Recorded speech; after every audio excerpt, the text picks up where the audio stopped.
In today's news recap, there's focus on the Airbus A220, orders and deliveries, and lastly, Thai Airways that have finalised a big deal for the 787 Dreamliner. Let me begin with Airbus, who have published their orders and deliveries for January 2024, the first month of the new calendar year, and it comes off the back of a very solid 2023, where they did meet all the goals that they had outlined for themselves, and notably, I'm speaking of that 720 delivery mark. In the first month of the year, Airbus says it delivered 30 aircraft to 18 customers worldwide, while welcoming in 31 gross orders. January saw Airbus see deliveries across 4 aircraft types, from the A220-300 to the A330-900.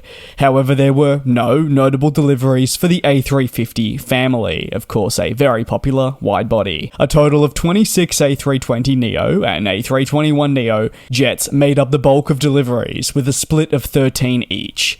The A321neo saw leasing companies acquire the bulk of units. However, there were deliveries for customers such as Delta, JetBlue, and United Airlines. The Airbus A320neo saw repeat customer EasyJet acquire units within a week of each other, alongside other global airlines.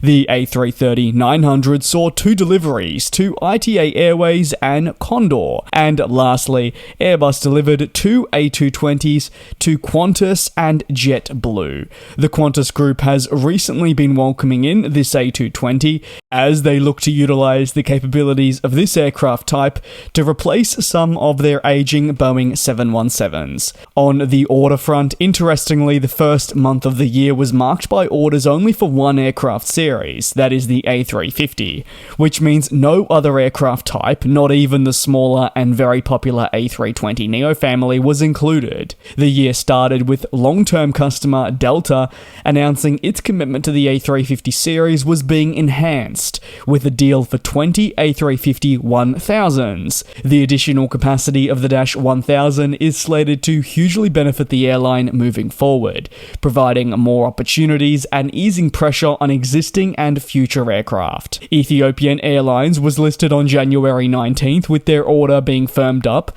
for 11 A350-900s, bringing the total for the month to 31 units. With a quiet start for the company in terms of orders, January is always notably a little bit more quiet than others, and as the year continues, these deals will pick up with time. 2024 will also see the Farnborough Air Show arrive, which as we know is huge for new commitments. In terms of deliveries, they actually delivered more aircraft in January for this year than last year, so they've certainly set themselves on the right track, and we'll be hoping throughout this calendar year they will continue meeting their goals. Over to Thai Airways, and according to sources at Reuters, the airline has concluded talks with Boeing and placed an order for 45 Boeing 787s with options for further units. While a deal has not been formally announced at this point, it is reflected on Boeing's orders and deliveries sheet as an unidentified customer.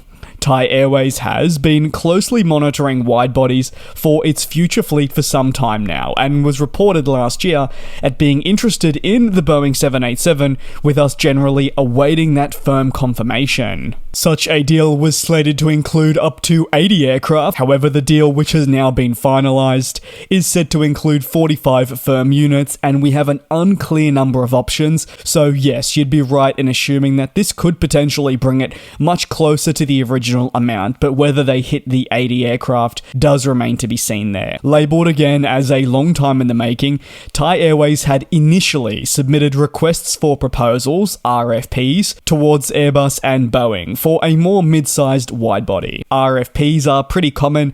They're normally the first step in an airline really gauging what a manufacturer can provide to them to meet their demands and requests, while on top of that, also allowing them to express that they are interested in a new plane. If we're focusing more on mid-sized wide bodies, well then it's pretty safe to assume that this pitch would have likely seen the A330neo put against the 787, as these are the two wide bodies we see nowadays in that middle of the market segment.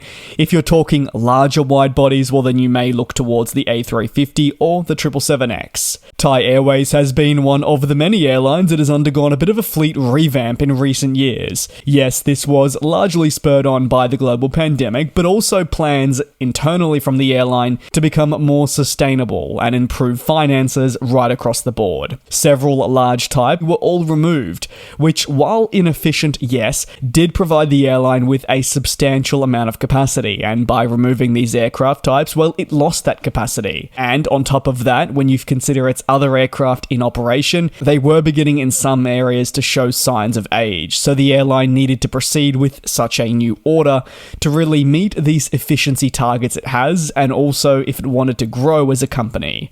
Fleet data indicates that Thai has 63 aircraft in service, but 69 units still to its name. Now, when focusing on wide bodies, this features from the A330 to the A350, but we'll have to wait and see though when this firm announcement does come. That remains to be seen. In the last story of today, the focus is on Airbus, who have announced that they have signed a deal with Dynamatic Technologies based in Bengaluru, India, who will now manufacture the doors of the popular A220 single-aisle aircraft. They will focus on manufacturing service, cargo, and passenger doors, including emergency exit doors too. However, Dynamatic Technologies isn't necessarily new to producing parts for Airbus. The company does already play a pivotal role in making the flap-track bean board aboard the A320 and A330 family jets. Additionally, the company isn't unfamiliar with the A220 in producing the cockpit escape hatch door for the series. Thus, many would argue this agreement seems like a natural fit. Work is expected to begin shortly, and the very first doors will officially be shipped out in early 2025. The Economic Times reports that such a deal represents one of the most significant single contracts for an Indian aerospace manufacturing company in history. Shares also experienced a substantial jump thanks to the announcement, really reflecting a positive response. Airbus went on to say in their announcement that now every commercial aircraft has components built in India, which is a fantastic sight to see. The Indian aviation sector, as we know, is growing substantially, and Airbus believes there is ample scope to increase its presence in the market. While the latest announcement does get the bulk of focus, Airbus says this is their second door contract that they've awarded towards an Indian supplier in less than a year. Tata Advanced Systems won the contract for manufacturing bulk and cargo doors of the A320 family last year. For Airbus, looking ahead, well, they'll want to build on their relationship with Indian manufacturers and also customers, increasing orders and much more. That's going to conclude today's aviation news recap. If you have any thoughts, drop them down below in the comments. Stay tuned, same place, same time tomorrow for more aviation developments. And we'll fly.